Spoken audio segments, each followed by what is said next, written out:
C'est vrai, je suis chrétien, mais il y a une petite parenthèse que je veux ouvrir. Ma parenthèse est que ça me fait mal quand je vois mes frères chrétiens en train de se détourner de la vérité. Aujourd'hui, il y a un constat qui est clair. Il est des pasteurs. Oui. Et puis là, je vais lui dire ça. Vas-y. Dans les églises aujourd'hui, je prends le cas de la Côte d'Ivoire parce que c'est ce que je maîtrise. En Côte d'Ivoire, les églises n'enseignent plus depuis des années. Aujourd'hui, dans les églises, les gens font du m'as-tu vu. Viens, message prophétique, prospérité. Si tu viens à Jésus, tu vas te marier. Tu viens à Dieu, tu vas te marier. Qui a dit que dès que tu entres, tu acceptes Dieu en même temps, tu te maries? Jamais de la vie. Celui qui dit ça n'a qu'à me démontrer, je vais voir.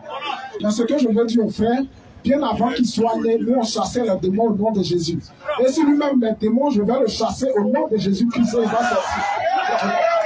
Et je suis en train de dire que toute écriture qui n'est pas fondée de la Bible est un mensonge. Nous, ce qu'il dit là, il n'y a pas un verset biblique qui dit que le nom de Jésus sera transformé. Ça n'existe pas.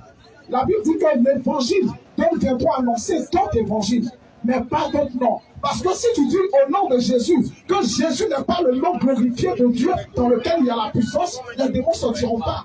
Mais nous, on chasse les démons au nom de Jésus et les démons sortent. Donc je suis en train de te dire, si tu as un démon, je vais te chasser, tu vas faire revenir. Donc je dis aux frères, pour conclure, je dis aux frères que moi, mon Jésus-Christ, que je prêche est le véritable. Et Jésus-Christ est vrai. Si lui-même est un esprit impur, qu'il essaie, il va tomber. Merci, frère. Merci. Ok, vas-y. Ok, merci beaucoup, frère. Je reviens rapidement. Bon, rapidement, le premier est avancé. À la question qu'il a dit tout à l'heure, il dit il y a longtemps, eux, étant chrétiens, ils chassent les démons au nom de Jésus. Ok, je prends un exemple, frère. Ça, c'est une bouteille. Oui. Je prends cette bouteille, je mets chez moi à la maison. Et chaque soir, je viens. Je dis, toi, tu es mon Dieu. Quand il y a sorti aujourd'hui, là, il faut faire que je vais avoir l'argent. Vraiment, prière que d'adresser là, faut faire. Est-ce que nos parents qui taillent les bois là, c'est qu'ils demandent là, qu'ils sortent, ils ne gagnent pas? Jamais. Jamais dit que le bois taillé là, c'est Dieu? Jamais. Il y a une chose qui suffit. Quand Dieu a créé l'homme, il a mis quelque chose en l'homme. Mais c'est comme une puissance. Donc, quand tu dis quelque chose et qu'en toi tu as la foi, voilà pourquoi celui qui s'appelle Jésus, toujours, il est joué en achat.